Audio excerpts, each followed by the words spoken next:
Good evening, everybody. Welcome to Vertex eSports, and welcome to another round of the Vertex Mixed Bag World Cup. We're here at Circuit Gilles Villeneuve in Canada. This absolutely wonderful, wonderful circuit. One of my very, very favourites. My name is Chaz Draycott, the man with the microphone that's a bit too loud this evening. I've just turned it down a little bit. Apologies about that.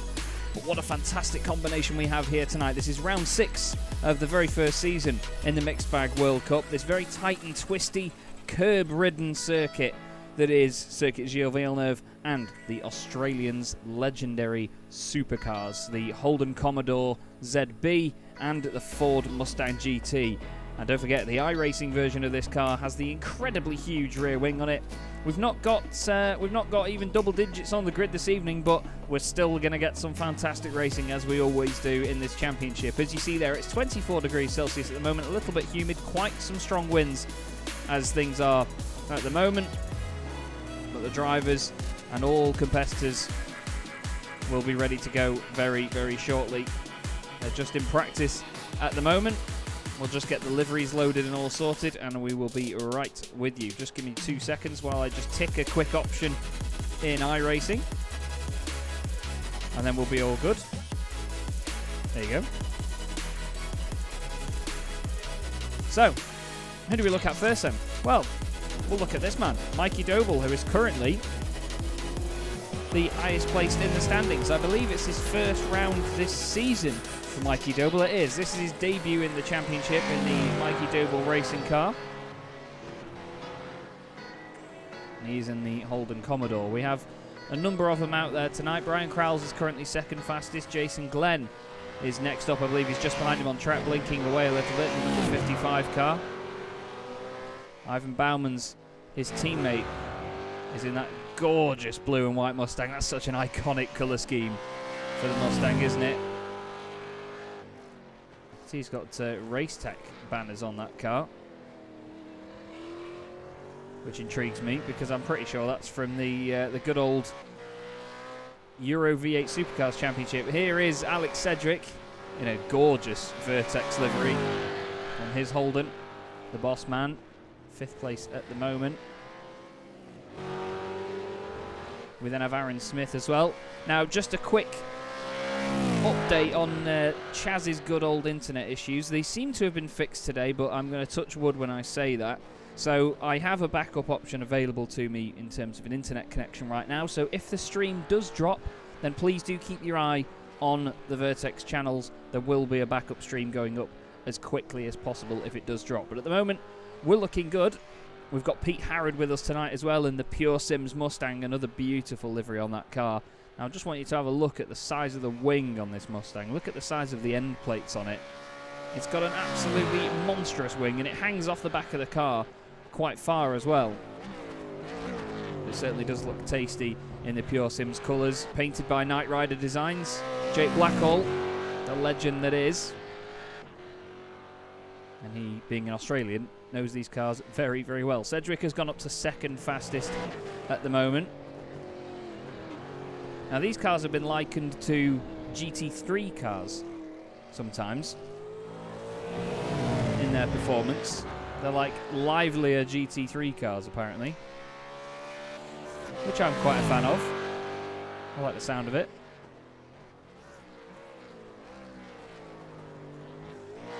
Just trying to check something, sorry.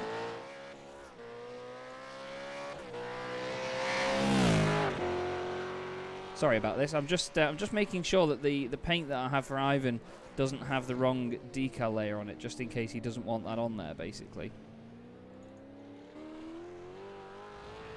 Nope, I've got the right one.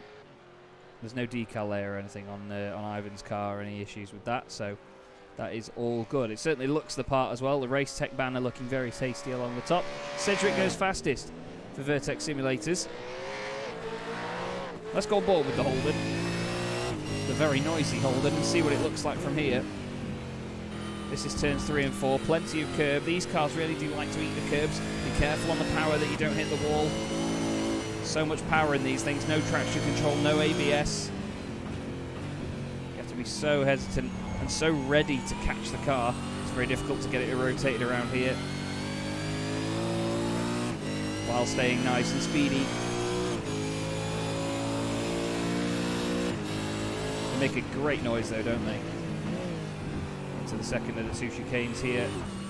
It's very easy to overdo it through there. Oh, is Alex wrestling it on the exit.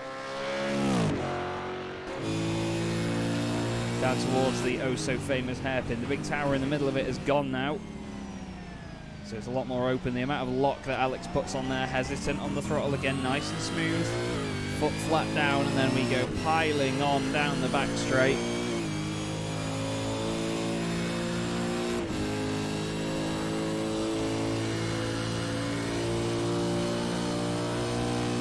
Great stuff here. Through the final chicane, past the wall of champions, and then hard on the power to go across the line. Lovely stuff from Alex. Still stays top. Mikey Doble, though, he's on another lap here to try and beat him. There's only 0.04 of a second between the two of them, 38 thousandths to be exact. Now, Mikey, don't forget, was really good here in the Vertex Stock Car Cup when we visited Montreal. Mikey was very quick in the NASCAR machinery when we came here.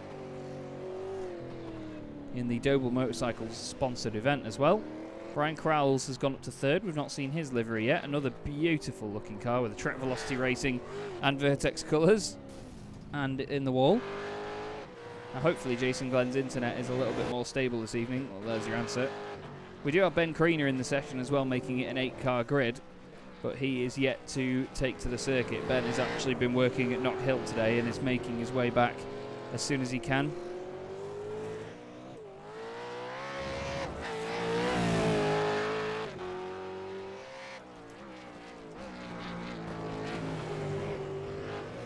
It's just great to see this sort of car be wrestled around this sort of circuit. It really doesn't do it justice from the nose cam how lively it is, does it? Pete Harrod currently 4th, fastest, 0.6 of a second off the top spot. Don't forget Aaron Smith as well, by the way, reigning Vertex Stock Car Cup double champion.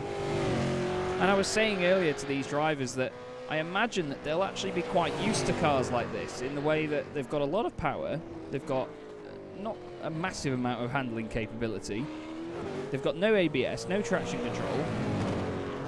Surely they'll be used to cars like this. And they'll know exactly what to expect, and they'll have the patience ready for them. It intrigues me. Ivan Bauman's a bit of damage on the right rear of his car. He comes into the final chicane, attacks those curbs.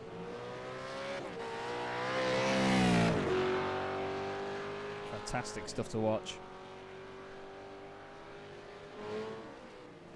137.747 for Alex Cedric. Don't be fooled by the time on the left that you see. Sorry, Mikey Doble, who's fastest actually. 10th and a half faster than Alex. It is a 1:37, not just 37 seconds around Montreal. That would be ridiculously fast. You can hear Mikey short shifting there before he goes through the right big drift on exit. Lovely stuff. There's Pete Harrod coming out of turns 1 and 2. Great to see Pete in the championship. He always likes stuff like this with mixed car track combos where you can have a bit of fun. Handsome Pete, as he's known. Apparently there's an American commentator that can't say his surname properly and calls him Handsome Pete instead, which I absolutely love. Big drifteroo again. Pete does love a drift. He's a very good drifter in real life as well. He used to have this incredible Lexus IS200, supercharged Lexus IS200 that I madly fell in love with a full roll cage, hydro handbrake, all sorts of kit inside it. It was great.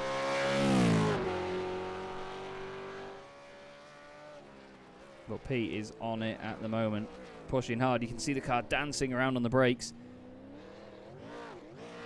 Look at that, kicking the back end out. It's almost a bit of a shame, though, the way that these cars have progressed and will continue to progress over the next few years. They used to be these big saloon cars, as Jason Glenn goes second fastest. We'll look back at Alex Cedric's car. Now, it is obviously a coupe here by the look of it. You know, it's 2 doors, but they're effectively four-door cars, big saloons. And when Ford made the Mustang into an Aussie supercar, well, it's actually a five-door, isn't it, the Holden, as Alex practices pit entry. But when Ford made the Mustang, it almost went down a GT car route, because it's obviously a two-door machine. Now Chevy are bringing in the Camaro in coming years, and I'm not really a fan. I'm not sure about you at home, but I'm not really a fan of them going down this route. I mean, the Mustang looks great, I do love it, but I wish they all looked like the Holden. Big beefy saloons again. It's almost like the best of both worlds, with touring cars style bodies, big beefy engines up front with big wings and splitters like GT cars, and a wide stance, but you also get that NASCAR-esque handling. So it's a best of a trio of worlds, you could say. But the session comes to a close, and Mikey Doble is the fastest. What we'll have is a qualifying session now, which is open qualifying, so everybody will be out on track together. This will be quite the short session. But what we'll have is the top four on the grid reversed for the start of the race. That's the first race. It's a 15-minute sprint race, and then we'll have a half-hour feature race where drivers will need to pit, so there will be some strategy thrown in. The grid for the second race is the race result from race 1. So, Aaron Smith is the furthest up the road, and he will be first to break the timing beam unless he lets anybody past on this opening lap.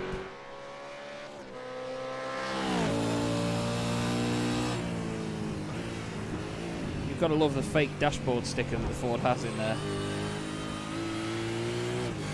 That's almost like great banter from Ford, isn't it? Showing it at its top speed in 6th gear. I mean, these cars will do, I think, about 180 miles an hour down the Conrod Straight at Bathurst. They are incredibly fast. I mean, look at the kilometres piling up there. Over 200 Ks, 220, 230, 240, 50, 60. Just touching 270 Ks before hitting the brakes there is Aaron Smith. Through the final corner, onto the power again, and across the line we go. Now you'll see some of the drivers really staying over to the right-hand side in the likes of Formula 1 cars, but here they will stay over to the left to make sure they get a slingshot-style run into the first few corners. Now Aaron needs to be careful of these curbs here, because he took a lot of it through that very first corner, lights up the rears on exit, but he's going to stay with it. He needs to get a banker lap in at this stage.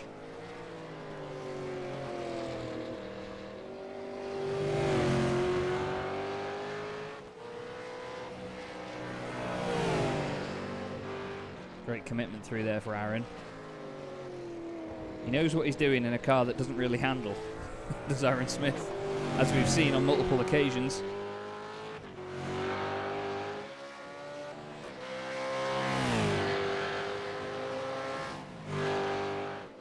Now obviously the new iRacing update came out today, which will include the A1 ring, as it used to be known, the Red Bull ring in Austria, the Porsche 911 GT3R, I believe, is it the Chicago circuit as well, and Formula V also. There's a lot of cool stuff going to iRacing at the moment. We're also getting the Hungaro ring very recently, where I will be remotely commentating this coming weekend on the FIA European Truck Racing Championships. I'm supposed to be going to the Hungaro ring in a couple of months with Clio Cup Europe, but I'm not sure yet whether that will be happening. I mean, I looked at Austria as well today, where I'm also going to be going in September, and Austria are not letting anybody except Austrian nationals back into their country at the moment. They're not even letting flights directly from the UK land in Austria, so we're a little bit done for at the minute by the look of it. So hopefully remote commentary is the way that I have to do it, just to save, one, my bank account, and two, my sanity with isolation. Brian Crowles goes to the top of the pile in the TVR car. Looks great, doesn't it? Brax Racing logos on the front as well. Big slide there by Crowles out of turn 2. And Alex gets going behind him. I believe it's Brian that painted these cars. They look absolutely awesome. But it's been a great partnership between Vertex and Track Velocity Racing. The guys are all so fantastic to be around, such a good laugh, and everybody in this paddock is just great fun. You know, everybody gets on really, really well. It's just nice to be a part of it. So it's Doble that's fastest, 0.7 of a second faster than Crowles, who is then a second faster than Ivan Bauman's at the moment. Doble doing a great, great job. Obviously with the Racing for Luby branding up the side of the car as well.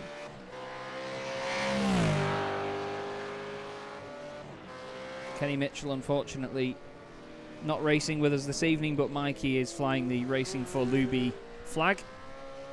Now, if you haven't already heard the story of Racing for Luby, our good friend Kenny Mitchell, unfortunately his sister was diagnosed with cancer in, I believe, the last 12 months or 18 months, and he's started raising as much money as he can for Cancer Research UK.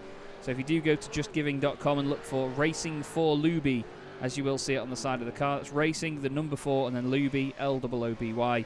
And if you could donate anything you can there to help Cancer Research UK, and obviously helping to diagnose sooner and obviously be better suited to treat cancer as well, it would be very much appreciated.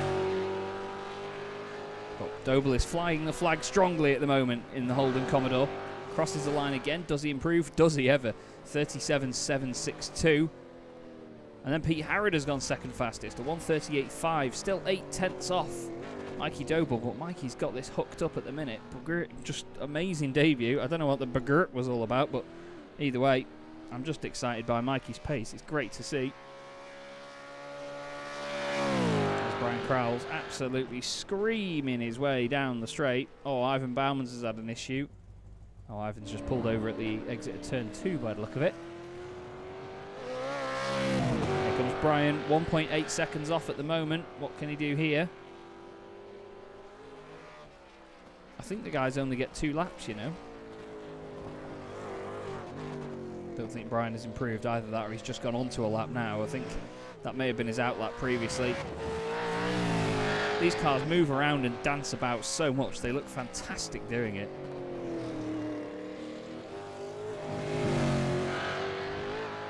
You can very easily fall in love with these cars.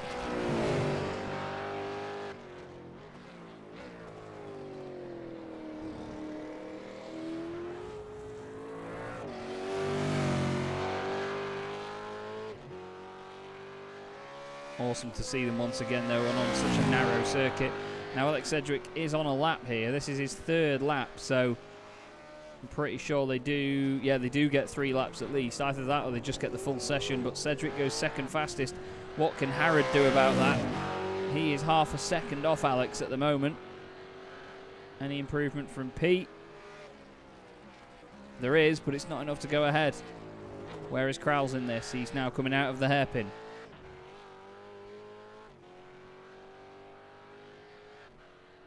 Flying away from us now down the Duato Casino, which means the Casino Straight, I think.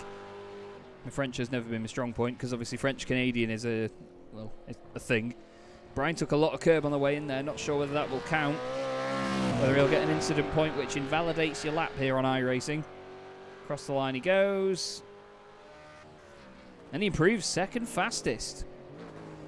1:37.979. Oh, and Justin Nair has forgotten. Oh no, mate. You could probably still sign up if you've got time. I think you've got time. It's until qualifying ends, I'm pretty sure. Oh, if Brian ends up in the wall. And Jason Glenn's still going. Is his internet going to hold strong so we can still see him? Looks all right at the moment. It's my logo on the front of the car. Get in. Now, Jason usually runs a blue and black car, but he's running the white and black car for this evening with his usual shape and pattern down the side. In terms of the championship, by the way, Jason is your championship leader. He's on 213 points. Ben Kriener is on 210. Aaron Smith is third on 205, ahead of Alex Cedric by just 1 point, who's on 204. And Brian Crowles is in 5th place on 200. So there's only 13 points separating the top 5, 3 points separating the top 2, and then 1 point separating the battle for 3rd. You love to see it.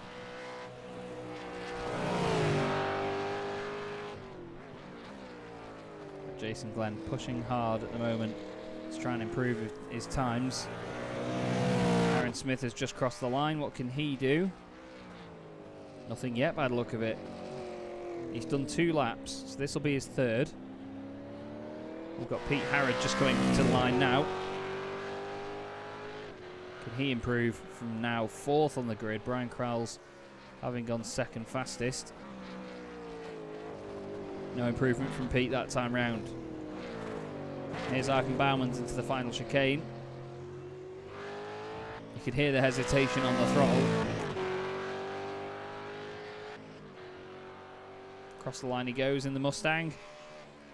On 40.3, still 1.8 seconds off. This man, Mikey Doble, your current pole sitter, halfway through the qualifying session now.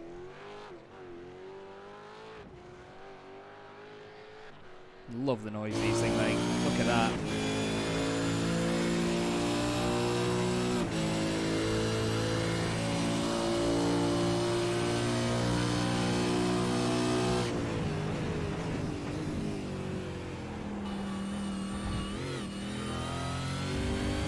Looking and sounding fantastic, isn't it?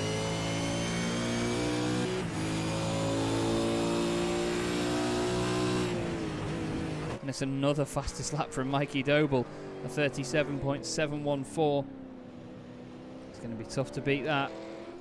Here's Aaron Smith. Oh, there goes Aaron Smith with a big, big accident. Into the wall he goes out the final corner. Who's on their way in? Alex Cedric is on his way in. He's actually coming into the pits. He's trying his pit entry. Now these cars flash their lights when they're on the pit lane speed limiter.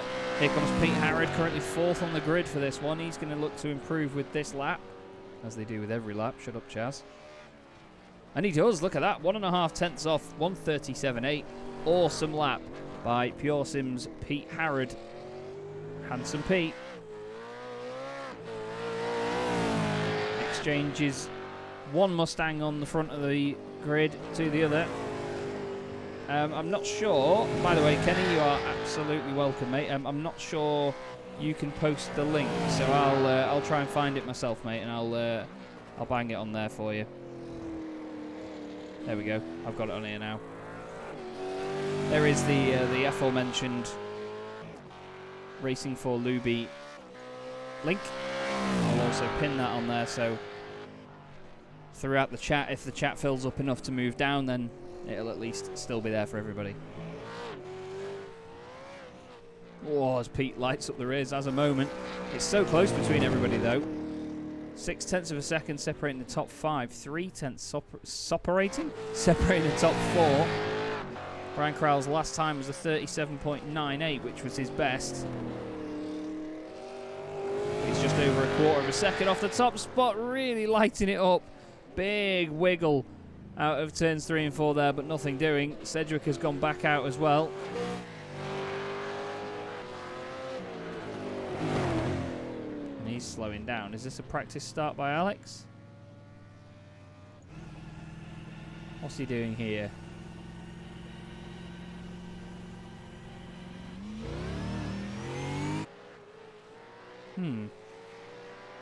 Not sure what that was. It sounds like there's a car not far behind him. Jason Glenn on track, not far behind. Ivan Bauman's is just about to come into the chicane. Look at the amount of, oh, I was going to say look at the amount of camber that he's running. Lovely drift by Ivan, but unfortunately that's not going to help his lap time. Look at the wing on that car. Doesn't even look like it should be properly attached, does it?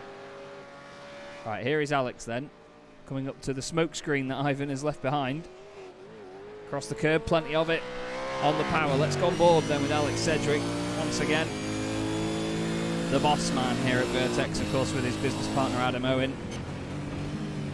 The two of them have been great to work with since we first met early on in lockdown. Vertex VIP are also doing track days via Avanti Track Days, which they're also going to be managing. 3rd of August they're going to be at Castle Combe. 11th of August they're going to be at Snetterton. I believe I will be there for at least one of them if you wanted to come down and say hello. Not just to me, obviously, but to get involved in a track day. And if you are intrigued by this championship or any events that Vertex eSports are running, then head over to vertex-esports.com and you'll be able to get involved as well. Beef up some of the grid numbers and see whether you can beat any of these guys out on the virtual circuit.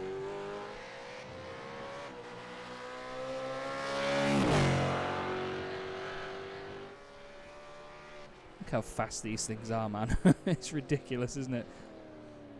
Such good looking cars as well. That Holden is a beautiful, beautiful machine, based of course on what we call in the UK the Vauxhall Insignia. Who'd ever thought that an Insignia would look that good, eh? Or go that fast, I should say. So, Doble still fastest, 1.5 tenths back to Pete Harrod. There's still 5 minutes of the session left to go. The guys are all just trying to find their own bit of clear space at the minute. Alex avoids the grass on the exit of the final corner. Chucks it across the line. And does he improve? He does. He goes fastest by 3 tenths of a second. Alex Sedgwick absolutely on it. Great to have Ben Kriener back out on track now as well. Running all black liveries all season as a mark of respect for his nan that he unfortunately lost before the season began. So Ben, as a mark of respect, is running completely sponsor-free cars this season. All black liveries. Fair play to him. And Ben is always fast, always exciting, always flamboyant. He's working with the Honda Jazz Pro Europe team, or Honda Performance Developments, I believe it is. And he's working with them for driver development. He's only a young lad, is Ben, but he's got a lot of potential with his pace. So having a good development program behind him is exactly what he needs to get him to the right places and show off that talent. Now, I believe he's on. Yeah, this has been his first lap in this car on the circuit, so we'll see how he handles it, but he tends to pick them up pretty quickly. Pete Harrod was just on his way into the pits there. That car looks great in just solid black, doesn't it? You can see just the dots of the headlights glowing through the darkened sort of glass or headlight covers essentially that they have here. There's only a tiny hole where the headlights poke through. Ben already wringing the neck of this thing, chucking it about all over the place. I'm sure he's going to be focusing on his race pace here and not worrying too much about his qualifying pace. It's a small grid, so he's not got many people to overtake if he can move forward. This could be an awesome race indeed, Kenny, you're right. Great to have you in the chat, by the way. Kenny, good to see you, mate. Shame you're not out there racing, but good to have you with us all the same, my friend.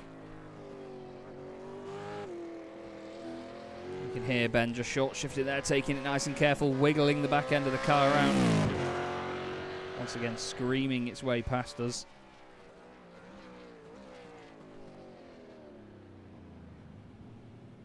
Really slowly through the hairpin, tidy stuff. Jason Glenn goes third fastest. Knocks Pete Harrod down a spot. Pete now back into fourth place after being second earlier. So very close times indeed continue to be the order of the day.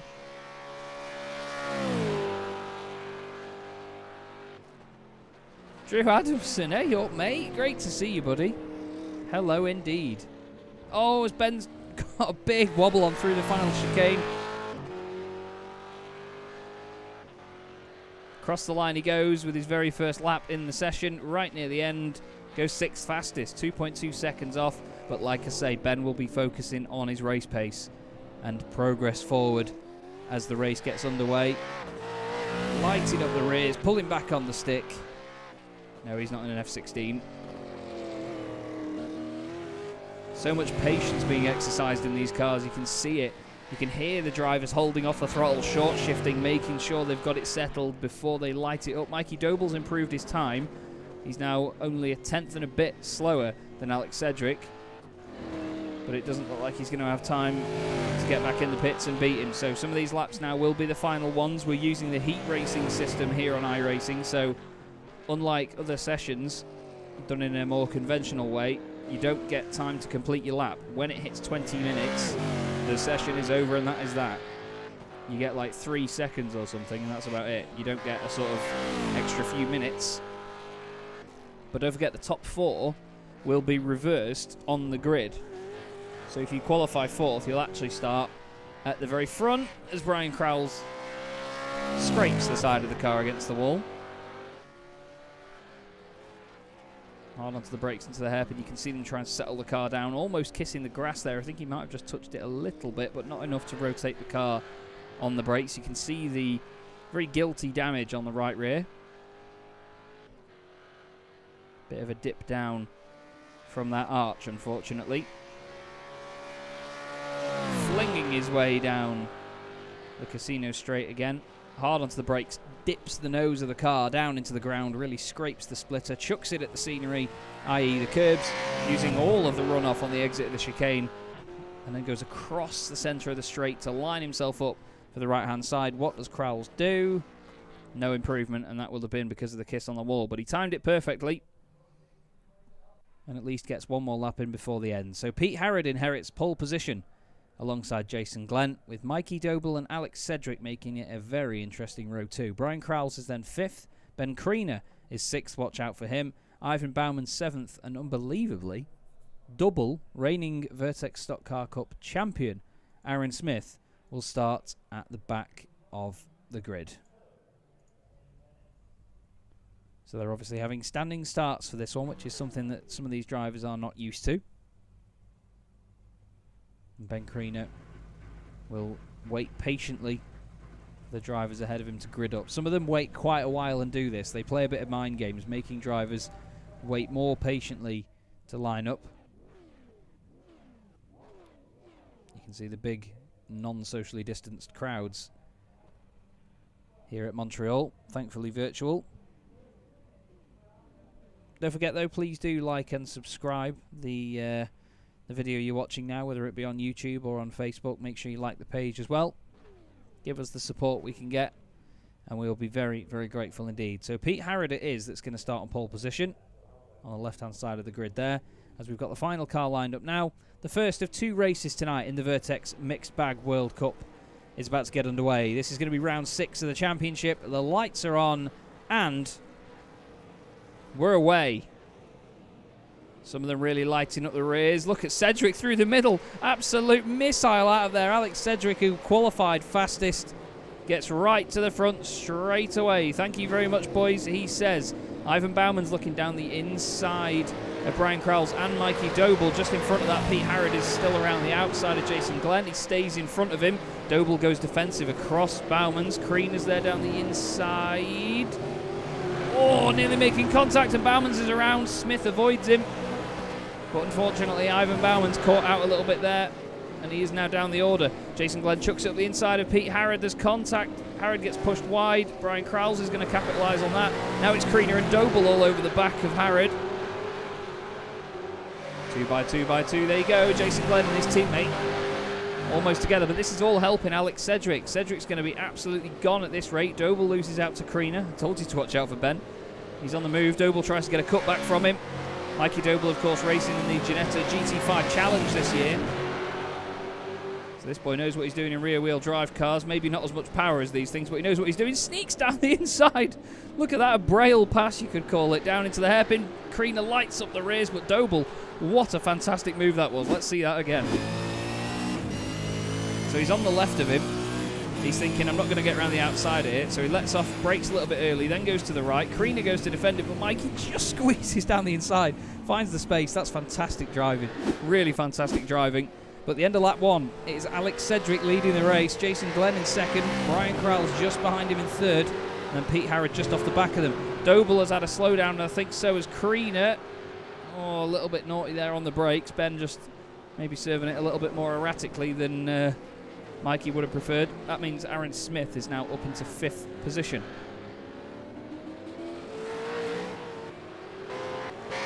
Although shimmying around a little bit there is Aaron Smith.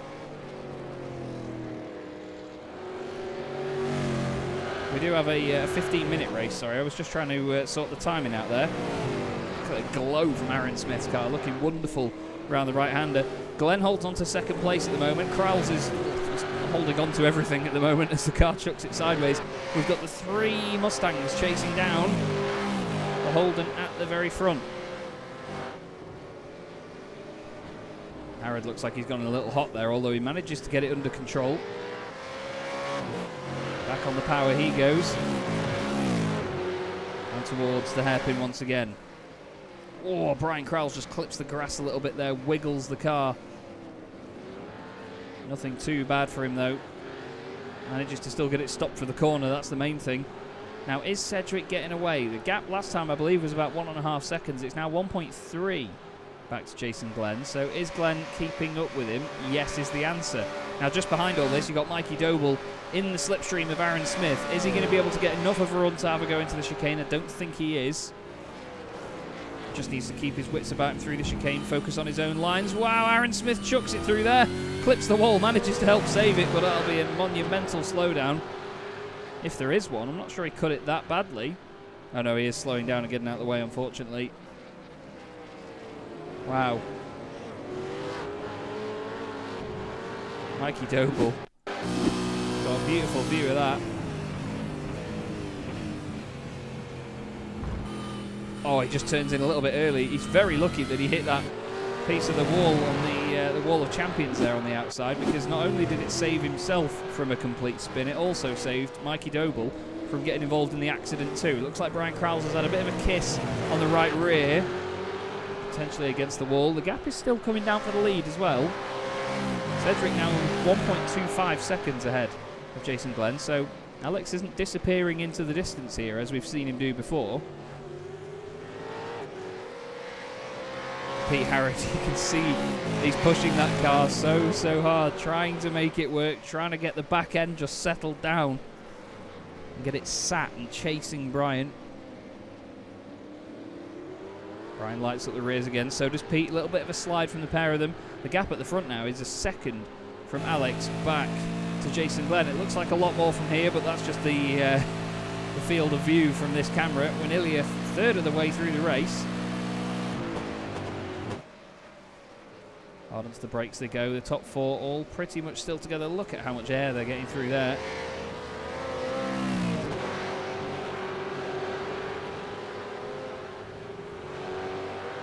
Jason Glenn putting in some strong times at the minute to stay with Alex. Fastest lap of the race done by Mikey Doble, 1:37.5. He's actually lost 2 places from where he started. Obviously second fastest in qualifying, got reversed to 3rd on the grid. Now down to 5th. Cedric has gained the most places, and he did them all before turn 1. 3 places gained from 4th on the grid. It was a hell of a start. Closest 2 cars on track right now though are Pete Harrod and Brian Krauls, 3rd and 4th. Pure Sims driver chasing down Track Velocity Racing. Oh, Pete chucks it in. It doesn't quite respond the way he wanted it to. And he's lost a bit of time there. Ben Kriener's gone off. It's not easy, that chicane, I can tell you that for free. But he's back on and he's back with it. Oh, I say that, flipping heck, is he with it? That was all over the shop. Now I think it was when Kriener, oh no, sorry. He said Kriener had got past Smith very recently, but clearly not that time. Now then, Brian Krauls is catching up to Jason Glenn here. The 2 Track Velocity drivers getting very close together. 6.5 minutes in the books. Alex still leading the way. Don't forget, Jason Glenn, championship leader. Brian Krauls 5th in the championship, 13 points back. It's very close in the top 5 in the championship. Ben Kriener is only 3 points off Jason Glenn, so this is really helping his charge at the moment, and Aaron Smith. However, Alex Cedric is going to be closing in by only a handful of points on Glenn.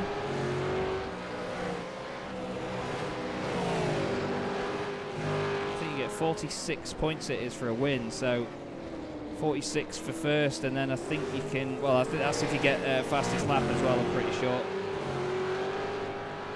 Then you get 43 for second place, 42 and so on.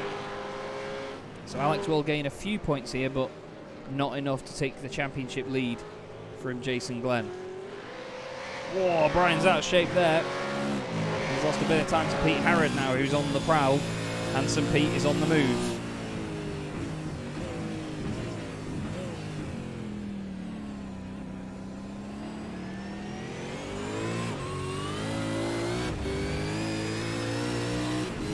Sounds fantastic coming out of there. You can hear the gearbox whine of these cars in harmonious attitude with the sound of the engine. Now, no pit stops in this race, but don't forget we have a half-hour feature race coming up after this. The result of this first race will set the grid.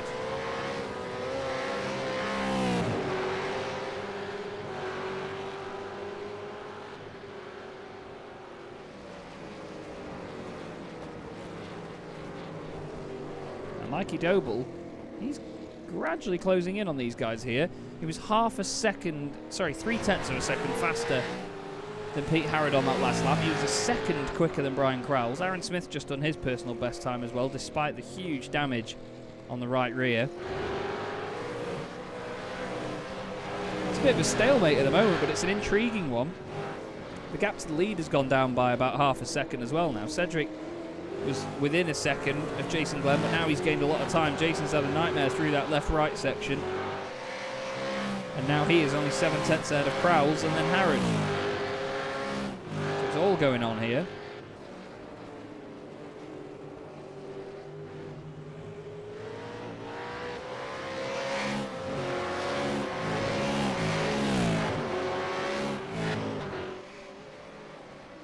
Hard onto the brakes again into the hairpin. You can see them all just, the car tries to move around a little bit. It doesn't want to just brake in a straight line. Sturty says, go on the market 88. Great noise, great commentary. Thanks very much, Sturty. Good to see you, mate. Thank you very much for your kind words, bud. If you enjoy the commentary that much, I'll be commentating on the FIA European Truck Racing Championships this coming weekend. If you follow me on any of my social media platforms on Chaz Draycott Media, as you see in the top right of your screen, I'll be sharing many a link there if you want more. And of course, following that, I'll be commentating on the Clio Cup Europe the following weekend, which are supporting the French Grand Prix at Paul Ricard. I got the news yesterday, I'm afraid, that I'm not going to be there in person, which is a real shame, but with the COVID situation, it's one, not really possible, two, a lot easier and a lot cheaper for me to do this remotely over here. So, in all honesty, I'd rather that in the current climate. We're not out of the COVID window yet. But anyway, something that's not out of the window yet is this race, because the top five are now getting closer and closer together. I say that though, and Doble's lost about 4/10 of a second to the guys ahead of him on that previous lap, I'm afraid. But he's still there or thereabouts. Crowles and Harrod are the closest two together. Only half a second between the pair of them at the minute.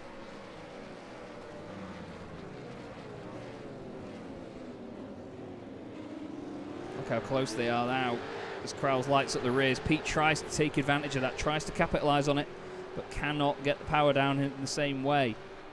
I say in the same way, he's just a bit too eager on the throttle. We'll go on board though and have a look how it looks from here. Nice and smooth on the brakes. You can see him waiting. He knows that the car can turn in. He's just waiting to do it. That's the thing with this car. You don't want to just get it on the edge before you can turn it in. You need to know that it'll turn in before you turn the wheel. So you've got to get the car turned in when you want it, but you have to get it slowed down very, very early. If you're going in a little bit too hot in this car, you're going to have a nightmare, because you're either going to stamp on the brakes and it's going to over-rotate, or you're going to turn in too quickly and the car is going to understeer like a pig. There's a very fine line between making this car handle and making it slide, as you see there from Pete. But this is a very interesting battle near the front. It's going to be incredible to see what it's like with some pit strategy thrown in. Crowles isn't able to get away at this point. He's certainly doing a good job of holding on.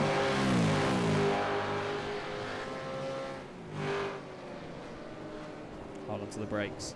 Through the right, mind the curb, nice and smooth through the left. Careful on the power. Look at this lead battle, by the way. 0.6 of a second now between Alex Sedgwick and Jason Glenn. Jace is showing just how quick he is. As our current championship leader, he's always been good in making the tyres last in the Xfinity cars that we were using in previous seasons of the Vertex Stock Car Cup. And he's showing that tyre management again here. Now Pete Harrod is right with Brian Crowles now. He's going to get some slipstream, but again, I'm not thinking it's going to be enough to have a go into the chicane. He's good on the brakes though, is Pete. Closes in a little bit. Needs to keep it smooth through there. Big slide, hard on the power as well. Oh, you can just see Brian just creeping away down the straight. The gap getting bigger. Ivan Bauman's has just had a little off, I think, after the chicane. Aaron Smith has just had a nightmare on the brakes as well. I think he may have just clipped the grass or something on the way in, but he continues. 1.5 minutes left to go in this race then. We're on lap 9 of the first race of the night, the 15-minute sprint race. This is going to be followed by a half-hour feature race with a pit stop. And we've still got this very enticing battle for the top few spots. And of course, a great battle for the final podium spot as well.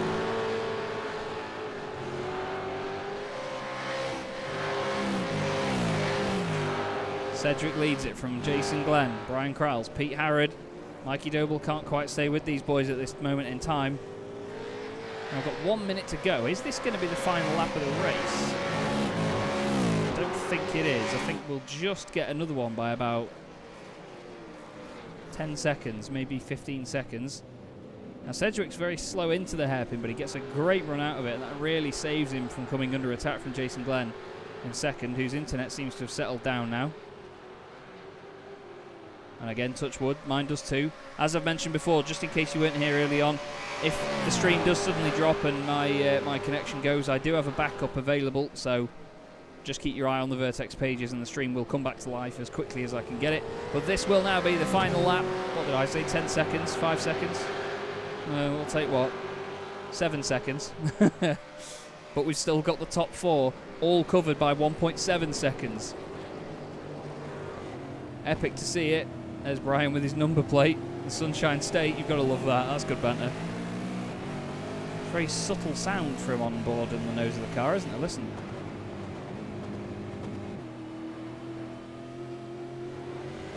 And then it's all frantic outside of the car. It's great. So they fling it through the right. Hard on the brakes. Oh, how Harrod didn't go into the back of Brian Crowles there, I don't know, but we know Pete's been really good on the brakes. Surely he's going to try and outbrake Brian into the hairpin. He just needs to get a really good run out of this next chicane. Let's go on board and see what it looks like from his point of view. He needs to make sure he lines up this right-hander perfectly. Oh, he's got his right wheels over the curb and his left not. That's brilliant. And look at that for the lead. Jason Glenn's going for it on Alex Sedgwick on the final lap of the race. Alex has led this since the very first corner, and Jason Glenn has just taken it away from him with only a matter of a few corners to go. They've both gone hot into the hairpin. Jason's got the cutback. Brian Crowles is there, has to check it up. Cedric side by side with Crowles. Oh, Cedric's lit up the rears. That's going to ruin his run. Jason Glenn goes to the front of the race. Unbelievable stuff. Is Jason Glenn going to take this and extend his championship lead over all of the drivers behind him? Brian Crowles looks to the inside on Cedric. Nothing doing there. Is Harrod going to be able to capitalise on it? Brian Crowles has gone a little bit too hot. He's lost it. Pete's gone off. Brian Crowles is around and he's collected by Pete. Mikey Doble's going to take a podium. But Jason Glenn takes the win. Fantastic stuff. Doble third. Harrod is going to be fourth. I'm not sure whether he's waiting for Brian Crowles, whether they made contact or something. But Brian Crowles finishes fourth. Wow. Let's have a look at that again then. So Jason Glenn takes the lead from Alex. What happened here? Oh, Alex has just had a nightmare through the chicane. Jace takes his time, keeps it nice and smooth. Gets one hell of a run. And now we're going to go on board and watch this from Pete Harrod's point of view, because you'll see Cedric has a lock-up on the way in. Jace has gone in deep. but he gets a really good run out of it. Brian avoids his teammate. Pete doesn't get the run that he wants out of there, really lights it up, and unfortunately it's ticked over to the next heat. But we do have a quick warm-up session, and to be honest, I need a cool-down session. So what I'm going to do is just leave you with these guys for a few minutes. We'll go over the results in just a moment, but I really need to go and get a drink. It is currently, as I speak, it's only 21 degrees here, but in the UK, when you're in a room that has got 2 PCs running, 5 monitors, some lighting, soundproof foam on the walls, and all the windows closed, it's warm. I'll be back with you in just a few minutes.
Hello again, everybody.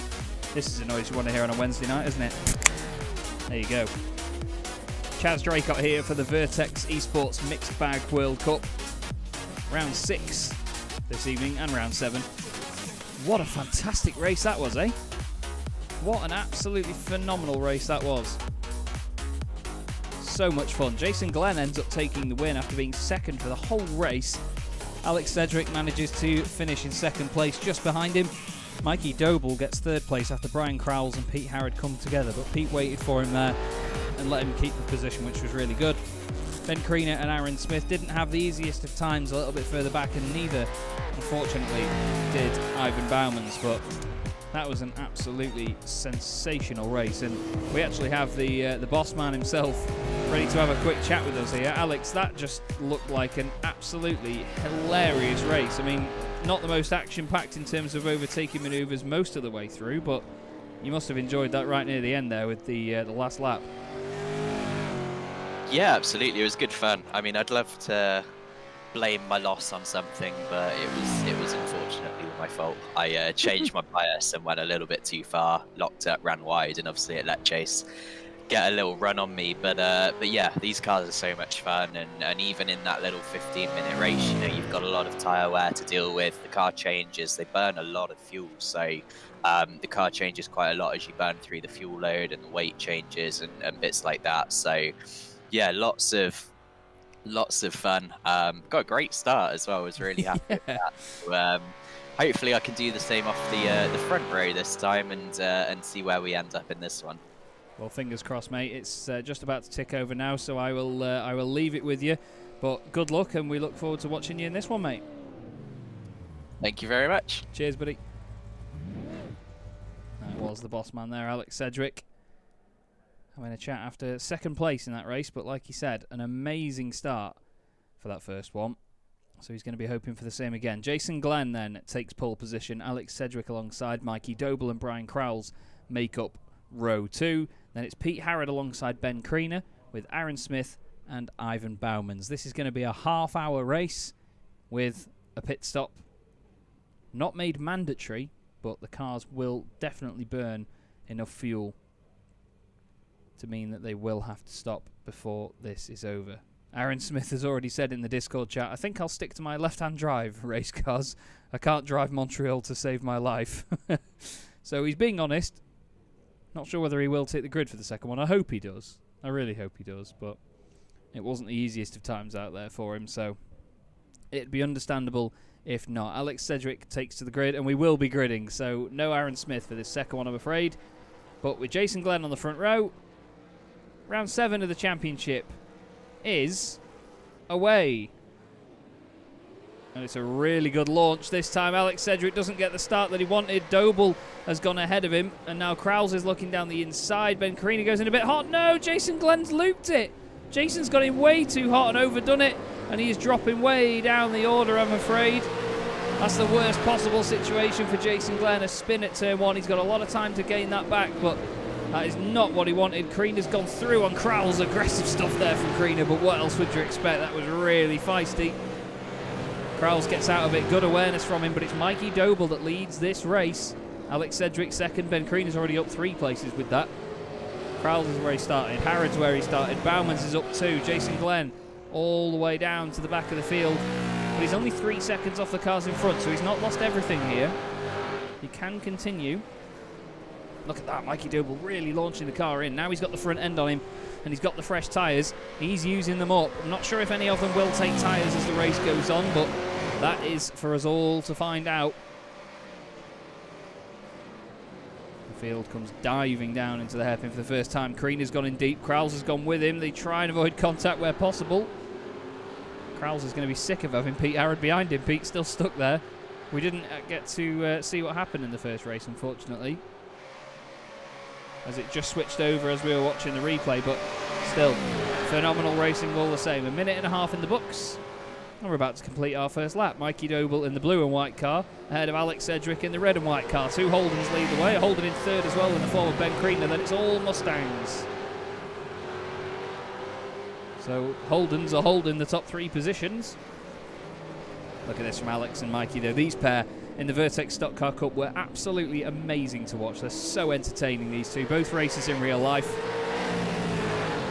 Alex previously racing in the Euro NASCAR series and of course in ARCA as well in NASCAR. He raced in, I believe it was Phoenix last year. And he went and did super speedway license testing at Daytona earlier this year as well. Mikey Doble racing for a long time in BMW Compact Cup. He's also doing the Ginetta GT5 Challenge in the UK this year. So Mikey is no slouch either. And behind them as well, Ben Kriener, another Euro NASCAR driver, one of the youngest NASCAR drivers ever. And then Brian Crowles with the Brax Racing logos all over the car. He used to be on the spanners for Mr. Sedgwick, which is how they know each other. Then you've got Pete Harrod as well, who used to drift. Do a lot of that. I believe he's quite accomplished with track days as well, but if I'm mistaken, then I'm sure Pete will let me know. Ivan Bowman's just had a moment there, unfortunately, and Jason Glenn got through. Let's have a look what happened to Ivan. Is he just going to go a bit too hot into the chicane? Oh, he's just touched the grass and it's rotated. That's a nice save, though, to be fair, Ivan. Very nice save indeed. So the top 5 still all together.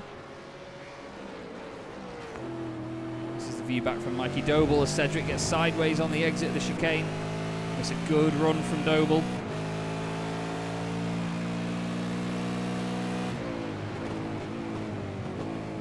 You can see the cars spitting and popping and crackling and all sorts of the good stuff on their way into turns 1 and 2. Pete Harrod's looking feisty again here behind Brian Crowles.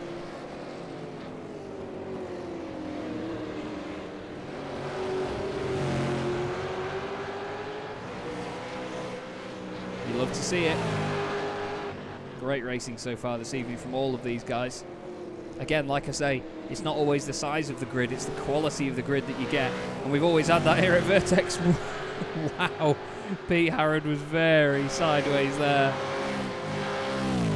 It's not something he's afraid of. I know he races on a direct drive wheel as well, so he'll have felt all of that and he'll have known where it was going. Ben Kriener getting a little bit too much curb for his liking there.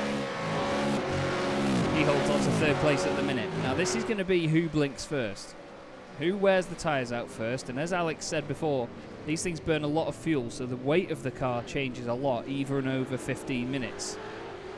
They might have to refuel around the 20-minute mark, so you can expect to see them come in around there, as Ivan Bauman's loops it at the hairpin, and he's just going to avoid the wall, but unfortunately, that's him way further down the order, gets it into first gear.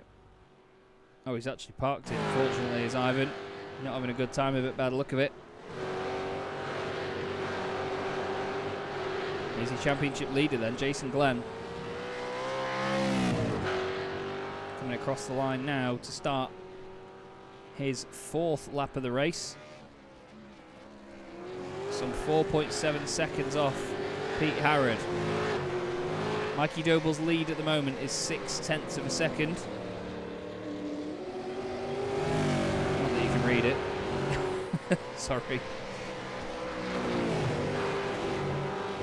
But Mikey and Alex, like I say, always entertaining. Same with Ben, same with Brian, same with Pete. Everybody in this championship, I just love them. I know all of them very, very well. And it really helps as a commentator when you know that.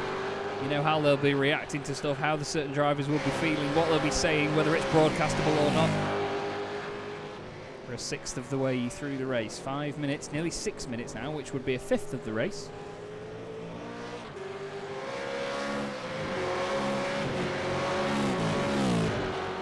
These do sound fantastic, as Drew said before. God, the sound of these cars.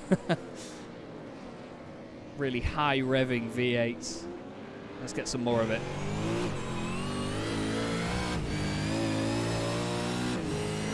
Oh, you've got to love it, haven't you? Who doesn't like a V8? Who doesn't like a V8, eh? You've got to love them. Now look at that, Brian Krause is right with Ben Kriener, just in front of us here. He's all over the back of him, in fact. Kriener's going to have his wits about him here. Oh, no, I say that, and Krause has got a slowdown penalty. Oh, I had to commentators curse him, didn't I? Brian. Let's have a look. Where's the offence? Oh, that's harsh. That is harsh. Poor Brian. He's now way off the back of that, but Peter's almost slotted into place there, hasn't he? The gap is not much bigger than it was when Brian was there, actually, forward to Ben Kriener, so Pete inheriting fourth place. Maybe quite difficult to overtake in these cars when you get close to the back of them. Maybe a bit of aero wash effectively, or an effect similar to that. Either way, we've got the similar stalemate that we had in the first race. You know, drivers don't want to push these cars too hard to catch the guy in front, but at the same time they can happily stay at a similar pace in comparison. There's Brian Krause. And there's your championship leader, Jason Glenn, in sixth. Now, Mikey Doble had a great debut in this championship. He's always been quick in the Vertex Stock Car Cup. And he's shown us again here that he is very, very fast around Montreal. He was rapid round here last season as well. And Pete Harrod is within 0.4 of a second of Ben Kriener. So again, Ben just gradually being reeled in by the car behind him. And this time it is Mr. Harrod in a very angry looking Mustang. Look how good Pete is on the brakes.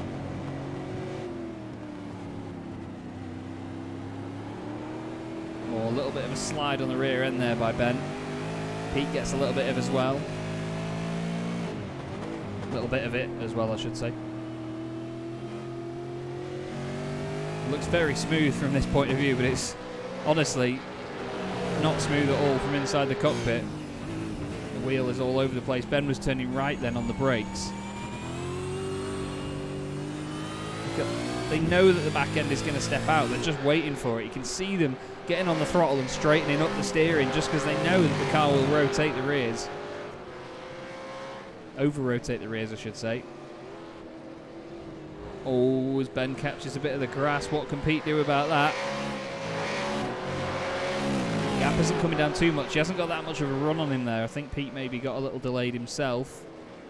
We know how good on the brakes he is. Oh, there you go. There's his invitation. Ben gets sideways into the hairpin, slides it nicely. Pete does a good job of avoiding him, but now they're stuck right together as they go down the casino straight.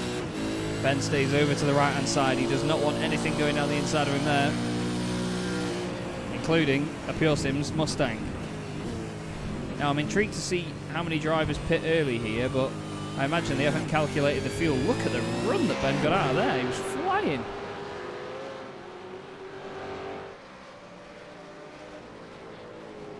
Mike Doble in the chat saying, don't get too knackered racing that, Mikey. We've got 3 days at Knockhill. Yeah, I hope it goes well, by the way, Mike. He was telling us earlier that he's going to be racing there. I really hope you guys have a good time of it.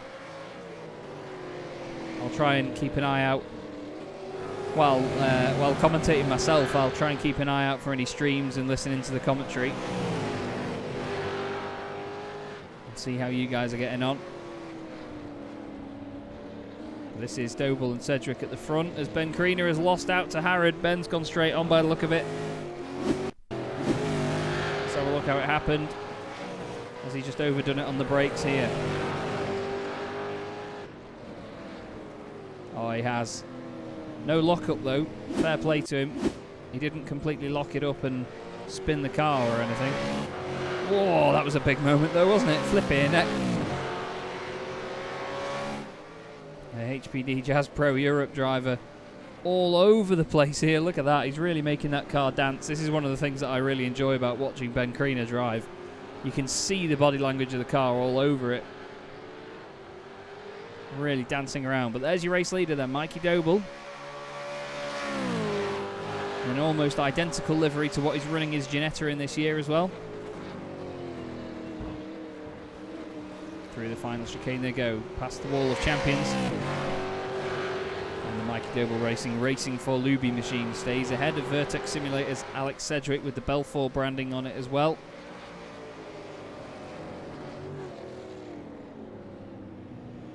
Listen to the revs drop as they go through 1 and 2. They just creep their way around the corner.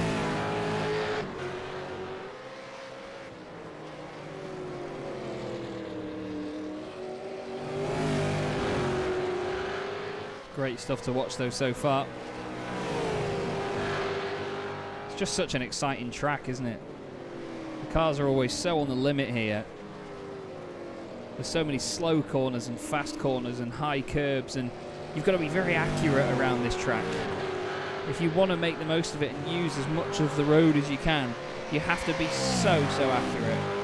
I really don't know how people race around here because I am not accurate at all. Trust me, there's a reason I'm a commentator, not a sim racer. I do race, but not potently. Oh, Ben Kriener having a real moment there. That was a hell of a moment. Clips the grass on the way into the hairpin. The car wants to go straight. He says, no, sit. And the car does indeed sit and listen to him. Now the lead gap coming down now. 3.5 tenths of a second between Mikey Doble and Alex Cedric. Are either of them going to pit anytime soon? Doesn't look like it yet. I think they're probably just going to run the car till it's almost dry and then see how much they've used up to that point and then go from there.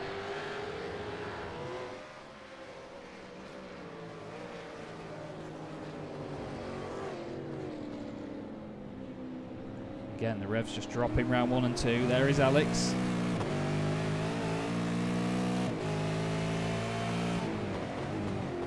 Into 3 and 4 again. Nice and stable from the pair of them through there. Ben Kriener, by the way, is in the pits. Ben Kriener is getting refueled, and that to me, that's tyres as well. Ben's taking tyres there. I'm not sure whether he's taken fronts only or something, but that's interesting. 12.5 second stop for Ben Kriener. We've unfortunately lost Ivan Bowmans and Aaron Smith. But the show goes on. Nearly halfway through the race now then. Doble still leading from Sedgwick. The pit stops could be a big decider in this.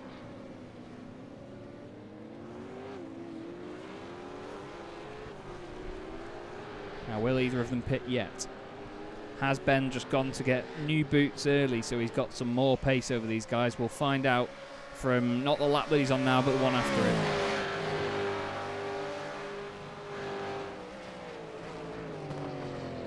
To the final corners they go. Yep, neither of them pitting again. Is Pete Harrod going to come in? No, he's not. Is Brian Crowell's going to come in? No, he's not. What about Jason Glenn? No from him either. So, looks like Ben has thought, right, we've got to nearly the halfway point now. I'm going to get some new boots a bit earlier than these guys, gain some track position, and then try and manage the tyres at the end. Halfway through the race right now. 15 minutes to go here at Circuit Gilles Villeneuve in the Vertex Mixed Bag World Cup with me, Chaz Draycott, and our wonderful drivers out on track in the Australian Supercars, the Holden Commodore ZB and the Ford Mustang GT. This is the half-hour feature race, the second race of the night. First race of the night, 15-minute sprint. But this battle for the lead is hotting up now. The last race was decided on the final lap as Jason Glenn took the race win away from Alex Sedgwick. Is Sedgwick now going to get some revenge, but on a different driver? This time the man that finished the race in second, Mikey Doble. Sorry, third, Mikey Doble. Apologies. Podium on his debut in this series. Not his debut on Vertex, of course. Mikey Doble, a very potent figure in the Vertex Stock Car Cup. As, ooh, Alex even having a bit of a blink in and out there for a moment. That's not what you want to see.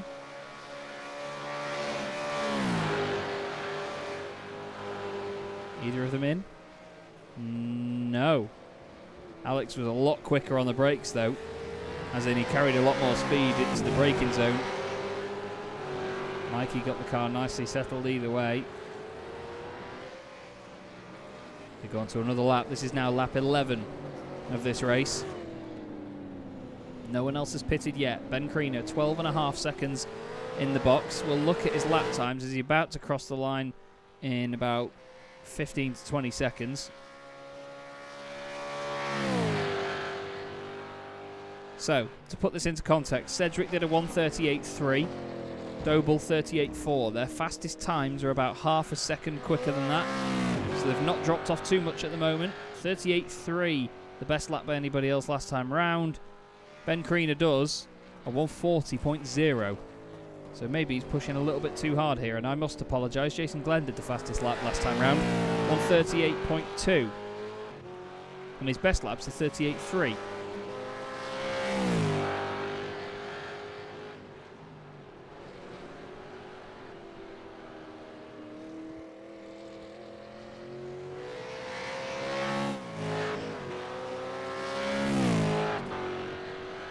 Just looking at the timings to see if there's any anomaly laps for anybody. Pete Harrod was a lot quicker than these pair last time round, some 0.7 of a second quicker, 0.8 of a second quicker than your race leader. So keep your eye on Pete Harrod behind these guys. He could be one to watch for the race win here, because he doesn't have to worry about battling anybody. He's got a little bit of clean air between him and these guys. They could very easily overlook what Pete is doing right now.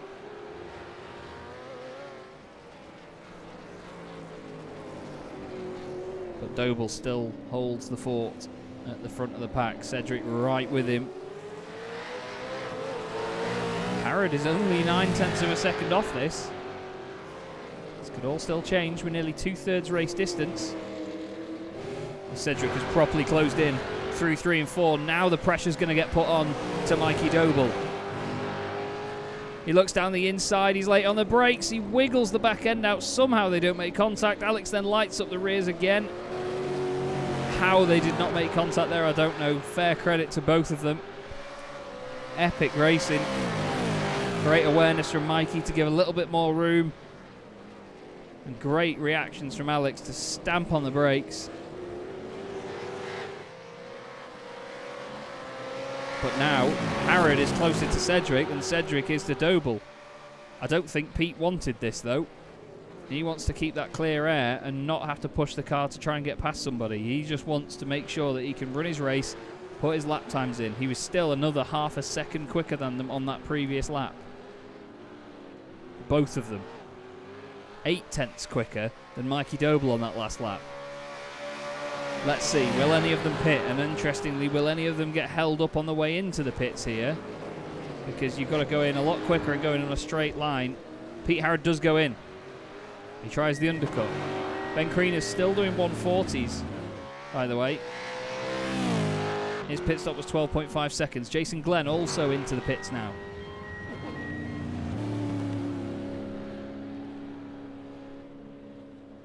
They creep their way down the pit lane. Look how slow it feels. 63 kilometers an hour. It's not even 60 miles an hour. Lead battle still nice and close, though, as we've got 10 minutes of this race left to go.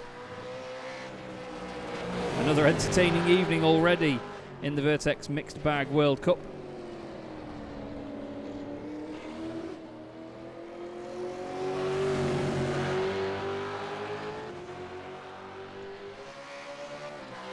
The next race meeting in the championship, by the way, is going to be... Oh, apologies. It's going to be the Pro 4 trucks at Crandon, so we're going off-road racing in trucks next time round. Oh, Ben Creener's had an accident. Ben Creener has done it. He's done his race for good by the look of it. Oh, he's locked up the rear. It's gone straight on. Long, long spin. He's slammed on the power. Nearly hits Jason Glenn. And I think Ben has called it a night there. He's not had the chance to really practice. He's been working all day, so fair play to Ben for at least jumping in. But that is the end of his evening, and we're now down to just 5 cars. Now Cedric has gone in hot, and he's gone into the brakes. Oh, he's gone into the pits. Mikey Doble will not appreciate that. Wow, that was an interesting one. Let's have a look at this again. Crowell's in the pits now as well. Pete Harrod had a 10-second pit stop, by the way. Oh, my God. So I don't think that Doble planned on coming into the pits originally, but he was obviously going to go a lot slower into the chicane than Alex was going to. Brian Crowell's also coming down the pits. Now here's Pete Harrod. He had a 10-second pit stop, 10.5 seconds. Cedric's been stationary for 11.9. Pete Harrod's going to take the race lead here, surely. Surely Pete Harrod is going to take the race lead. Here he comes into turn 1. Don't overdo it, Pete, don't overdo it. Cedric has somehow got out ahead. His pit lane time was actually longer than Pete Harrod, but look at that difference. What? I think Pete must have had a horrible outlap, because Alex is off into the distance. Mikey Doble in the pits for 28 seconds. Oh, I really, really hope, for Mikey's sake, he didn't get a unsafe pit entry there, because he sort of decided against it, didn't he, and then turned back in. I'm wondering if he's had a bit of a hold penalty in the pit stop. Oh, that would be a real shame if it was. But Brian Crowell is now up into 3rd place, just ahead of Jason Glenn. And Cedric is your race leader by some 2.5 seconds. Now, of course, there's no official sort of steward's decision or anything on this right now. I can't get that sort of info. So I'm not 100% sure what happened with Doble there. We'll have to find out a little bit later. But we've got under 7 minutes to go of this race now. Oh, as Mikey's really locked it up into the hairpin. He'll be driving in anger now. He'll certainly be bright red under the helmet there. He'll be really, really frustrated by that. Whether it was just taking all 4 tyres as opposed to just taking 2, I'm not sure, but yeah, 28-second pit stop. He's lost 15 seconds compared to some of the other guys. Like Brian Crowles, who we're looking at here, was in the pits for 12.2 seconds. Pete Harrod actually had the fastest pit stop by about 2 seconds. But he's still lost 2.5 seconds to Cedric, despite being in the pit lane for a second less as well, including pit stop. So, honestly, I have no idea how Alex did that. It must have just been a poor outlap from Pete Harrod.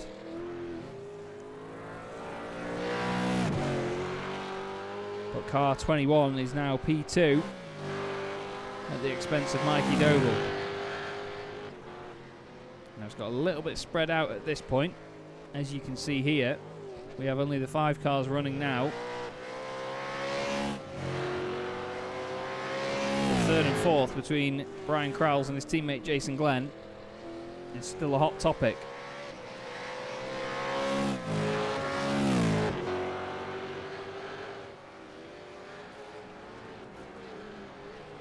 Into the hairpin again. We're coming up to 5 minutes to go in this race.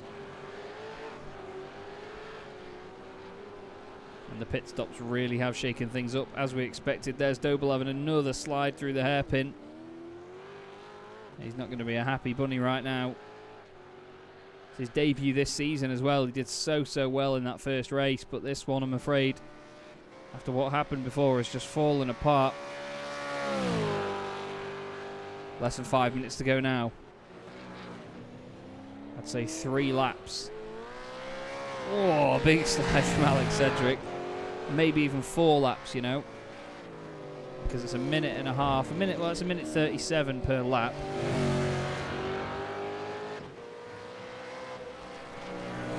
So maybe 3 laps, yeah.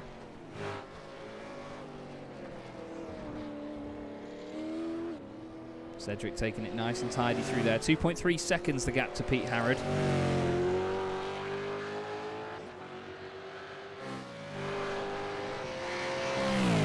I'm going to say it again. I am warm. It is warm in this office right now. Soundproof foam does a lot to hold temperature. Windows closed. PCs running. Multiple screens on. Lighting, all sorts. It is very warm where I'm sat right now, I must admit, but it's part of the job. I'm all good. I've got a drink. That's what matters. Now the gap has just suddenly come flying down here between these two. It was 2.3 seconds. It's now 1.6. So Pete has taken some 7/10 of a second out of Alex Cedric. He's flashing the lights saying, I'm on my way, mate. I'm on my way. And trust me, when Pete says he's on his way, he means he's on his way. He's rapid, is Pete. Oh, big slide though through the chicane. Oh, and again the rear's just stepping out that little bit extra on the throttle.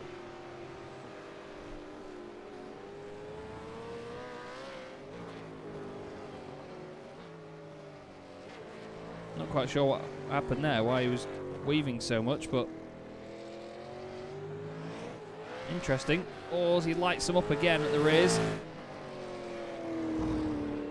Not sure whether Pete thought that was the finish of the race or something, but either way, whether he might have just thought that the car wasn't handling or something like that, whether he damaged it, he was just giving it a weave, either that or he was just saying hello for the stream.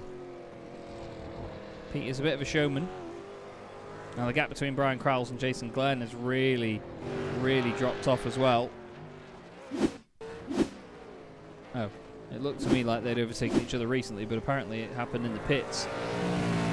Jason did not get back past him on track and then it swapped back. It just never swapped in the first place. So Jason coming into this did lead the championship by 3 points from Ben Kriener. He's going to open that gap up tonight, and Brian Crowles may also move up the order. So too will Alex Cedric ahead of Aaron Smith, who has not taken part in the second race. He'll still get a lot of points for the first race of the night, but I'm afraid the gap's going to be very big now.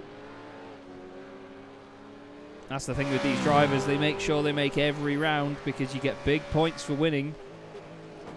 It doesn't vary based on the entries for that race.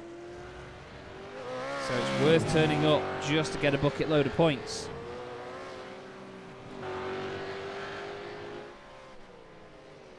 So Cedric then starts what I believe will be the final lap of the race. Lap 18 here at Circuit Gilles Villeneuve, Montreal.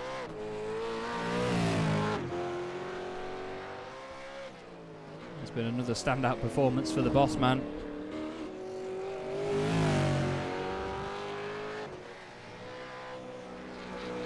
But he's had to work hard for it so far as Alex, hasn't he? He's not had it all his own way. He has not had it all his own way.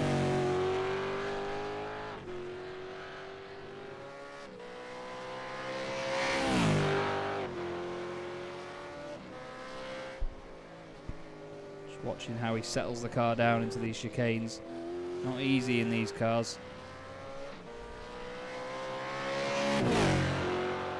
Well, Alex knows what he's doing. You'd hope so, at least. Into the hairpin then for what I'm going to say is maybe the final time, because I'm just wondering how close he's going to cut this. I'm wondering whether he won't make everybody do another lap. He might just give it a few seconds. He's got the gap to Pete Harrod, so he doesn't need to worry too much.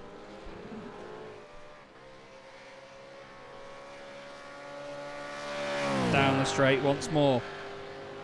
He's got 8 seconds to make it, so I'm pretty sure that this will be the final lap. And it will be. The checkered flag is in the air for Alex Sedgwick. He didn't quite win the first one, but he gets to win the second one. Wonderful stuff in the half-hour feature race from Alex Sedgwick. Pete Harrod finishes in second. Great result for him. Brian Crowles grabs the podium. You've got to love that. Jason Glenn, championship leader. More points for him. Finishes fourth. That's important for his campaign. Very important indeed. And then Mikey Doble. Well, we'll have to see what happened earlier on with that one, but I imagine he's not the most chuffed man in the world right now. But Sedgwick takes another win, and a very, very good one at that. Another entertaining night, though, in the Vertex Mixed Bag World Cup. Plenty of fun. Great to watch. That's Heat 1 results. There we go. Alex Sedgwick takes the win, 4.6 seconds back. Pete Harrod in second place. Brian Crowles finishes in third. Nice podium for Brian. Jason Glenn was the championship leader going into this. I'm pretty sure he still will be after this, but the gap may have come down after that second race.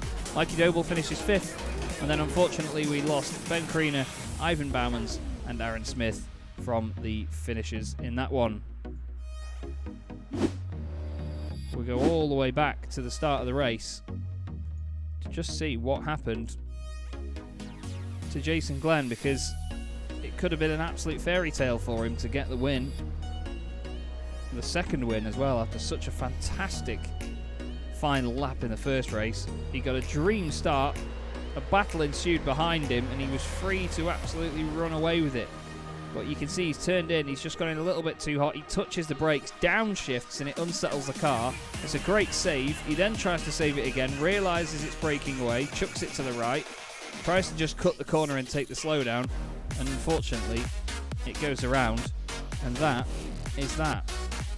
We'll even drag him in for a quick chat, actually. Jason, I understand that obviously the first corner tonight will be a bit of a sore point, but let's just talk about the good point of this evening. That first race, that looked like a real test of your focus, but still a lot of fun. Oh yeah, the second race, we just forget about that, never happened. The first race, I need to say sorry to Pete, because I think I gave him a bit of a door bang, but it just kind of, Alex got such a good start, it was like, well, we need to kind of hold on to him if we can, so it was just a case of trying to keep pressure on Alex, even though it was about a second, so it seesawed a lot, but it was just about keeping pressure on him, and thankfully it paid off. But the run into the hairpin in the last lap was interesting.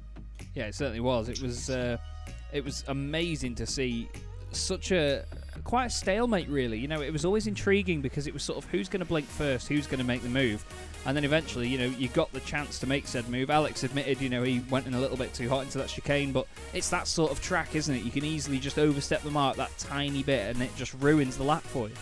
Yeah, those chicanes, because they're relatively quick, it doesn't take much for you to lose enough momentum coming out of them that the guy on the next straight will get you. But even that hairpin, that's like a game of chess. You know, to figure out, are you going to go down the outside and try the undercut, or are you going to go around the inside and because then you've got that chicane at the end, which is just not, two cars side by side isn't going to go into one.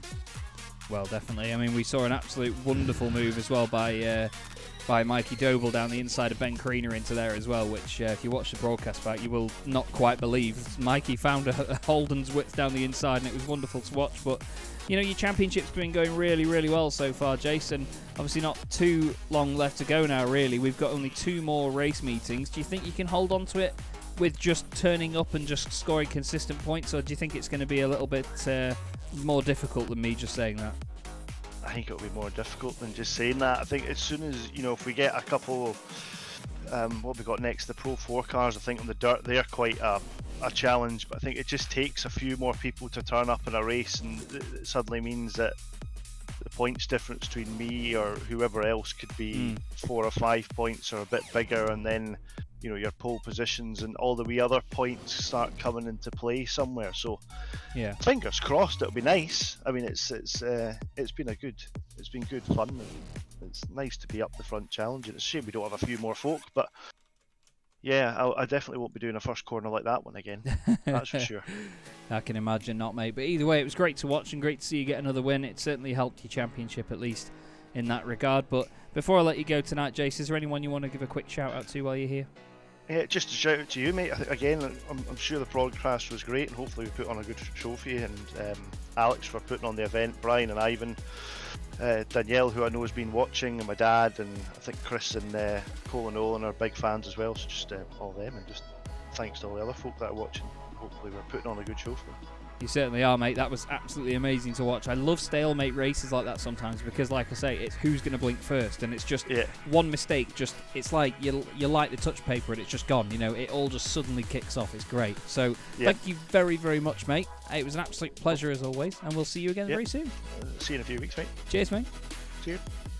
And we'll now speak to the man that made his debut in the championship this evening with 2 very interesting races and one very interesting moment in race 2. Mikey Doble, good to see you again, mate. First off, overall impressions of tonight, what did you make of that? That was good fun, enjoyed that car. Never driven the V8 Supercar before, only bought it last night. Give it a go. It's good to be back racing with Vertex again. I know all of my family and crew have missed watching your broadcast, so good to be back on a Wednesday night. And yeah. So, talk to me about that pit entry in race 2. Now, my interpretation of it at first was that you weren't going to go into the pits, and obviously we know what the pit entry at Montreal's like. You either have to be flat out on the way in to not lose time, or you're braking hard for the chicane. Was it a sort of, now I've had to recalculate and go in because Alex has gone in, or were you thinking about it already? What was going on? No, I wasn't. I was planning on doing another lap. Going down, and all of a sudden I couldn't work out if he was going into the pits or doing like this championship-winning last lap lunge into the chicane, even though it wasn't the last lap. It was either turn in and get taken out, or give up. Because if I'd have tried to even turn right, I would have got a slowdown, so it would have been game over. So I decided to make it game over in the pit stop by making a huge error with my crew chief that runs to fuel up the car. Because it was, for some reason, it was down as a 30-lap race. The crew chief fueled me up for as if it was a 30-lap race rather than 30 minutes. So yeah, and then I was like, "What's going on? Yeah, why is everyone else going?" Yeah, and then, but yeah, just probably lack of preparation on the strategy side of it. Well, it was still good fun to have you back, mate. Like I say, it's always good to have you on the grid, and of course, the real world ventures this year as well. Quite different to what you've done in the past. How are you finding that so far? I've been meaning to ask you. Yeah, so Ginetta GT5 is proper racing car. It's thoroughbred, slick tyres, sequential box. Really taken to the car quite well, actually. I'm really enjoying driving it. I've had good pace, particularly in the practice, like pre-season practice and practice for the meetings. I've had a few bit of bad luck with the reliability of the car during the races. Not like making me DNF, but just not found the optimum performance in the car during the races. Had some engine problems at Brands Hatch, which stopped me from really battling for a win. And Thruxton, I had a diff issue in race 2, which kind of took me out of contention there. But there's plenty more racing this year, and I'm pretty confident that if I've got the car underneath me, as it should be for the race, then I'll be hopefully battling on, for a podium and maybe even a win. So cracking. Well, they certainly are fantastic little cars. They're often very overlooked as race cars. I've watched plenty of them supporting the British GT Championship and other series all over the UK, and they're just great. Like you say, proper thoroughbred little race cars. So I of course hope that continues to get better and better for you, mate. I'll be keeping an eye on your social media channels as well. Great to have you back with us tonight, and of course, as always, is there anybody you'd like to give a quick thanks to while you're here? I just think thanks to Alex to putting on the series again. I always enjoy it. Thanks to you for broadcasting. No worries. Yeah, I think that's about it. Got probably only my family have probably braved it out this long tonight downstairs watching. Yeah, that's it. See you next week for the American Speed Fest on next Wednesday night. Yes, mate. Yes, indeed. We certainly will. Well, thank you very much for joining us again, Mikey. Well done on your results tonight. I know it didn't quite go how you wanted, but still good points on the board for your debut in the series. And hopefully we'll see you again very soon, mate. Nice to speak to you. Yeah, and you, mate. Cheers. Cheers, buddy. Great stuff. Really nice lad, Mikey Doble. Proper top bloke and all-round good racer. Someone that's quite the opposite, I'm joking, is Brian Crowles. It's fantastic to have you here again, Brian. Looked like you had quite the interesting night. A bit of a dice roll every single lap, really, wasn't it? Yeah. I mean, it's a Mustang. I know you're in love with it, but how did you find it around here? It's a very tricky combo. Yeah, well, the thing is, on this platform, you usually drive these things in open setup, so you get really used to being able to do what you want. So trying to get into that rhythm with a fixed setup is quite a challenge, I think, if you've driven them quite a lot. Seems to be quite like this car. But this isn't the easiest track to drive on as well. And like it was tonight, I was finding it incredibly difficult over the big curves to try and not get it to set the tail out. So it was just kind of keeping that tire management in and not getting killed. Which is easier said than done in Aussie Supercars, to be fair. But yes, they look good and they sound good. The circuit itself was obviously an absolute treat anyway. I mean, it's one of my favourite circuits in the world. It gets a lot of hate sometimes, and I don't really know why. But in terms of how difficult the circuits have been this season, would you say this was probably one of the hardest, if not the hardest? That's actually, I'd say, the way everything played out tonight, yes. Not in the meaning of that I fell back in that last race, just kind of yes. The way the car was, stuff like that was quite hard to get around this track. But I think as a track itself, it wasn't the hardest this season. I really enjoy this track too. But it's just these things, man. For some weird reason, they should drive better than an NASCAR on a road course, but I'm sticking with NASCARs who are still better on road courses. Love it. Absolutely love it, mate. Well, we've got an interesting combination next time out at Crandon in the Pro 4 trucks. How are you feeling about that one? Because, I mean, as an outsider watching, I cannot wait. It's going to be incredible fun. I can't wait. Same as you, to be honest. I haven't really done too much dirt racing on here, but I've been doing a practice session here and there to see what it's like, and it's absolutely mega. So I think if we can get some people in here, it's going to be an amazing race to watch. Well, fingers crossed, mate. And of course, before you go, is there anyone you'd like to give a quick shout out to? Yeah, little shout out to Alex for putting this up. It's been a bit low numbered on drivers, but it's still been a very great series and an out of the box thing to do. And Vertex for partnering with us, letting us be their eSports team, and then the fans coming out, you for the great broadcast, and we'll see you next time, I guess. Cracking stuff. Gotta love it, mate. Thank you very much for joining us again, buddy, and hopefully we'll see you again very, very soon. Yes, sir. Good night. Cheers, mate. And we'll, of course, round out the evening with another quick chat with the boss man. Alex, you obviously took a hard-fought win there, but talk to me about the laundry bill for the moment with Mikey Doble. That must have opened your eyes a little bit. Yeah, just a little bit. I mean, so from my vantage point at least, it looked like Mikey braked a little bit later than he had the last few laps for the chicane. So I thought he was going for the pits. obviously for the pits he was braking a bit early still, so I went for the big lunge on the way in.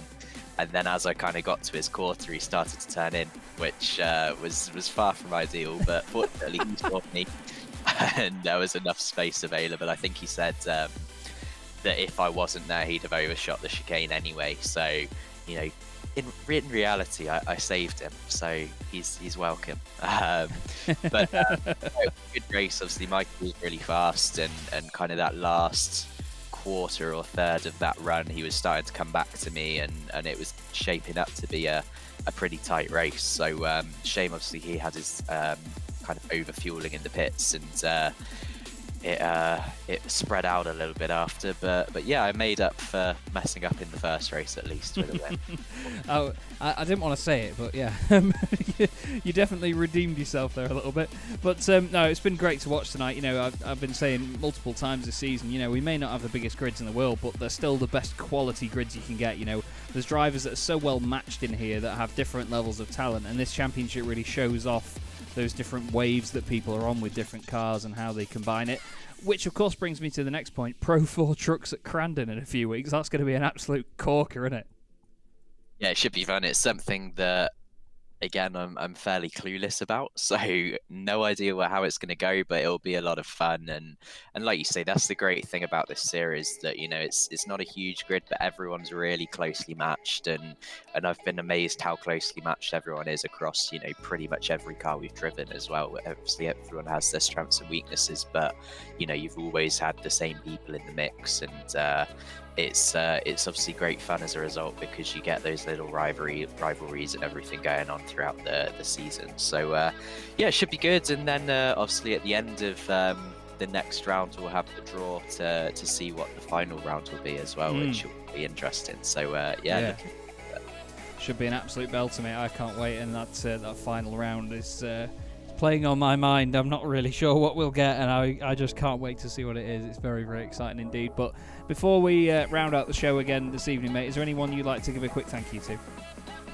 Yes, same guys as always. So yourself, obviously, for putting the broadcast on, and yeah, broadcasting the series, everyone competing, everyone watching, and yeah, there's still time to get involved. And obviously, we've got our special event, kind of replicating the American Speed Fest for Euro NASCAR next week as well, with the ARCA cars at Brands Hatch Indy. So if anyone watching who wants to take part in that, there's a bunch of prizes. So if you're based in the UK, you can pick up some tickets to Speed Fest, or some kind of garage tours or VIP access, or some hero cards and bits of kind of NASCAR memorabilia, I guess. So yeah, obviously some cool prizes. They're going to be random draw as well, so you don't need to be super fast to be in with a chance of winning the prizes. So yeah, if that interests you, obviously head to vertexesports.com and have a look. Love it. Great stuff, Alex, and I really look forward to that event as well. I can't wait to join you guys on that one. And I mean, well, from the very first event we ever did, where we were in the same sort of virtual paddock, you know, it seems like forever ago now. It's great to be going back to that similar format and really just chucking the boat out there and enjoying ourselves again. So I really do look forward to that. But thank you very much for joining us again, mate. Well done on your win in the second race, and we'll see you again very, very soon. Sounds good. Cheers, Chaz. Cheers. Well, there you go, everybody. Another very entertaining night in the Vertex Mixed Bag World Cup here from Circuit Gilles Villeneuve. Two different race winners, two very different races, and plenty of action all the same. Like Alex said, you can get in touch and, of course, get involved with the upcoming event at Brands Hatch next week if you go to vertex-esports.com. And of course, you can get involved in this championship as well, the Mixed Bag World Cup. Only a couple of rounds to go, but you can do single rounds if you like to, or sign up for the rest of the season for a bit of a discount as well. But for now, I've been Chaz Draycott. This has been the Vertex Mixed Bag World Cup, and we will see you in 2 weeks' time at Crandon. Have a great night, everybody.